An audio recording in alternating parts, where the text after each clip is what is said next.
In this video, I will show you how to download and install Halo Infinite. First, we need to download the Steam app. Open your Google Chrome and search for store.steampowered.com. Link in description. Click on the Install Steam button on this page. Once you've done that, at the top right corner of your screen, click on the .exe file and open it. Complete the installation, and once finished, open your Steam app. In search bar, type Halo Infinite and drop down you will see the game. If not, check video in description. If you see the game in drop down, click on the game.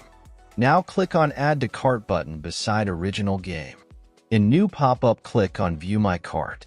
Now click on blue Continue to Payment button. In payment methods, select your preferred payment method and proceed.